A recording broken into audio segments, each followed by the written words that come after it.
નમસ્કાર વિદ્યાર્થી મિત્રો, હું છું ચાલા જયેન્દ્ર અને તમે જોઈ રહ્યા છો ગુજરાતી એજ્યુકેશન. વિદ્યાર્થી મિત્રો, આજે હું તમને ધોરણ 6 વિષય પલાસ એટલે કે ગુજરાતી પ્રથમ સત્ર અસાઇનમેન્ટ સોલ્યુશન 2024નું કરાવવા જઈ રહ્યો છું.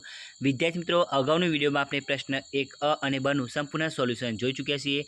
આજે હું તમને પ્રશ્ન 1 નું સોલ્યુશન સમજાવવા જઈ રહ્યો છું. તો જોઈએ, 2-3 વાક્યમાં ઉત્તર લખો. પાઠ 2 થી. તો નંબર 1, તમે પશુ પંખીઓની ભાષા જાણતા હો તો શું કરો?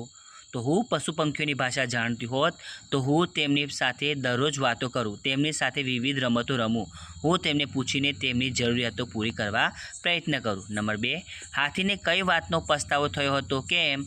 હાથીને પોતે નિર્દોષ કાગડીના ઈંડા ફોડી નાખીને એટલા પાપનો પસ્તાવો થયો હતો કારણ કે તે આનંદમાં આવેગમાં આવીને પોતાનું ભાન ભૂલી ગયો હતો અને નિર્દોષ કાગડીના ઈંડા હતા તે ડાળી તોડીને કાગડીના ઈંડા ફોડી નાખ્યા હતા. નંબર 3, હાથી કબૂતરીને પોતાની ભૂલના પસ્તાવા માટે શું કહે છે? હાથી કબૂતરીને પોતાની ભૂલના પસ્તાવા માટે કહે છે, બહેન, જોરના તોરમાં હું વિવેક ભૂલ્યો, હસવામાંથી ખસું થઈ ગયું, આજે એનો મને ખૂબ પસ્તાવો થાય છે. હે બહેન, કાગડી મને માફી આપશે? હવે પાઠ 3, એમાં પહેલો, શક્કરખોરો પક્ષીને કેવી રીતે ઓળખી શકાય? તો ખોર કરીને કે કોઈ ફળ ઝાડ અથવા વેલ પાસે ઉડતું અને ફૂલમાંથી મધ ચૂસતું પક્ષી જોવા મળે તો તે પક્ષી શક્કરખોર છે. તેની છાતી પીળી છે અને પીળી છાતી વચ્ચે કાળો લાંબો પટ્ટો હોય છે. નંબર 2, વરસાદ પછી ખેતરમાં જતાં શું જોવા મળે છે? ખેતરમાં વાવણી કરતા ખેડૂત ખેતરમાં ઉગી નીકળેલી જુવારની હારો ગીત ગાતા, ગાડાવાળા ઝાડની ઓથે ઊભા રહીને 2 પાવાને એકસાથે લહેરથી વગાડતા તે સીમ ગુંજતા લહેરી જુવાનિયા જોવા મળે છે.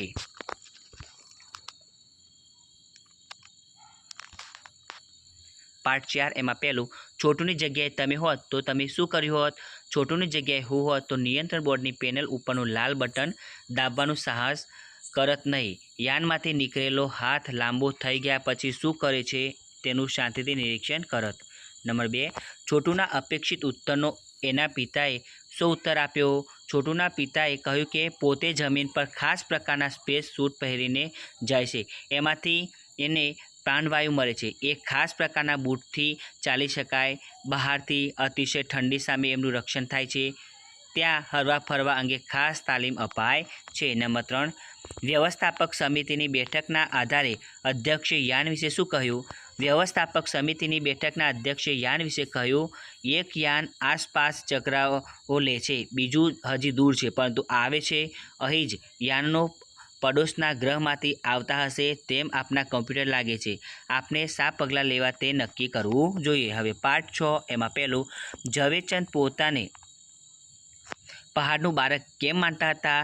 ઝવેરચંદ મેઘાણી પથ્થરો અને પહાડો વચ્ચે ઉછર્યા જમાદાર પિતાની બદલીઓ ડુંગરાળ પ્રદેશમાં હતી, તેથી તેમને ખેતર, પાદર, પહાડો, નદીઓ સાથે દોસ્તી થતી.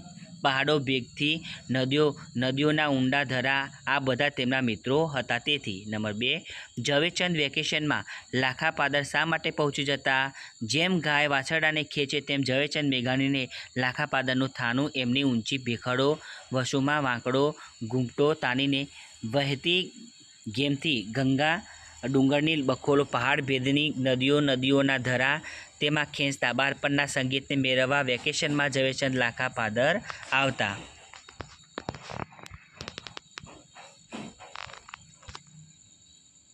નંબર 3, બગસરામાં મેઘાણીને શાના પાઠ શીખવા મળ્યા? બગસરાની મિડલ સ્કૂલમાં મેઘાણી પ્રથમ નંબરે રહેતા, પ્રાર્થના પોતે જ ગવરાવતા, જેનાથી પાઠશાળામાં ધર્મગુરુ કે દાતા આવે તો મેઘાણી જ કવિતા અને સત્વનો ગાતો. આ સમયમાં મેઘાણીની રચેલી પદરચના વિદ્યાર્થી સંઘે સમૂહમાં ગાઈ હતી. આમ બગસરામાં મેઘાણીનું કાવ્યગાન અને કાવ્યરચના કરવામાં પાઠ મળ્યા. હવે પાઠ 7, એમાં પહેલું, બન્ની બકરી માણસને સ્વાર્થનો સગો કેમ કહે છે? બન્ની બકરી માણસને સ્વાર્થનો સગો કહે છે કારણ કે ગંગુ ગધેડાની પીઠ પર ચાંદુ થયું હોવા છતાં તેનો માલિક તેની દવા કરાવતો નથી, દરરોજ તેની પાસે કામ કરાવે છે. નંબર 2, મને માણસની ભાષા આવડે છે એવું ટોમીએ શા માટે કહ્યું હશે? ટોમી એક પાલતુ કૂતરો હશે કે જે તેના માલિકના પરિવાર સાથે તેના ઘરમાં રહેતો હશે. સતત માણસોની વચ્ચે રહેવાને કારણે તે માણસોની ભાષા તેમના હાવભાવ સમજી શકતો હશે. આથી ટોમીએ મને માણસની ભાષા આવડે છે એમ કહ્યું હશે. નંબર 3, માણસોને અંદરોઅંદર ઝઘડતા રોકવાની વાતમાં ગંગુ ગધેડો શું કહે છે? માણસોને અંદરોઅંદર ઝઘડતા રોકવાની વાતમાં ગંગુ ગધેડો કહે છે, મારી વાત માનો, નકામા ડફના ખાશો. માણસ જાતની વાતમાં વચ્ચે પડવા જેવું જ નથી. મારે તો નથી જ પડવું. તમને ગમે તેમ તે કરો. હવે પાઠ 9 એમાં પહેલું, પાપક ભગવાન પાસે ના ગયો હોત તો શું થાત? પાપક ભગવાન બુદ્ધ પાસે ના ગયો હોત તો તે પોતાના નામથી દુઃખી જ રહ્યો હોત. તે સમજી ન શક્યો હોત કે નામમાં કશું જ નથી, પણ નામની સાચી સિદ્ધિ કામમાં રહેલી છે.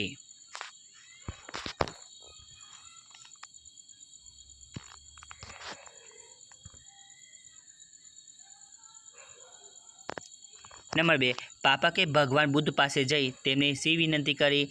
પાપકે ભગવાન બુદ્ધ પાસે જઈ વિનંતી કરી, ભગવાન, મારે મારું નામ બદલવું છે. સૌને પાપક કહે છે, તેમને ગમતું નથી. પાપક કર્યા વિના જાણે હું પાપ કરતો હોઉં એવો ધ્વનિ એમાંથી ઉઠે છે. નંબર 3, પાપકે પોતાના નાચનું દુઃખ દૂર કરવા કહ્યું ત્યારે ભગવાન બુદ્ધે શું કહ્યું? પાપકે પોતાના નામનું દુઃખ દૂર કરવા કહ્યું ત્યારે ભગવાન બુદ્ધે કહ્યું, સારું, તો તું પોતે જ કોઈ સારું નામ શોધીને આવજે.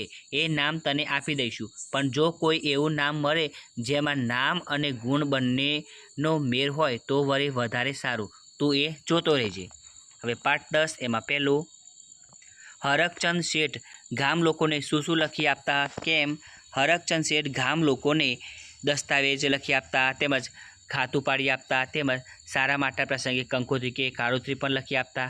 કારણ કે ગામ આખું અંગૂઠા છાપ હતું. ગામમાં હરકચંદ સિવાય કોઈ ભણેલું ન હતું. નંબર 2, અનુભવીઓએ કહરસંઘને ઠપકો કેમ આપ્યો? તો કારજના પ્રસંગે લખાયેલા કાગળો અંગે ખુલાસો કરતા હરકચંદે કુટુંબીજનોને બધી વાત કરી. કહરસંઘે હરકચંદ શેઠને પોતાના ગામડામાં કપાસિયાનો કોથળો મૂકવા ન દીધો ને કડવા વચનો કહ્યા. એ માટે અનુભવીઓએ કહરસંઘને ઠપકો આપ્યો. તો વિદ્યાર્થી મિત્રો, તમને અમારી આ વિડીયો પસંદ આવ્યો હોય તો વિડીયોને લાઇક કરો, કમેન્ટ કરો, શેર કરો અને સબસ્ક્રાઇબ જરૂર કરો. અને આના વગર બીજી વિડીયો જોતી હોય તો નીચે ડિસ્ક્રિપ્શનની અંદર લિંક આપેલી છે. તો વિદ્યાર્થી મિત્રો, હવે આવનારી વિડીયોમાં ફરીથી મળીશું. ધન્યવાદ.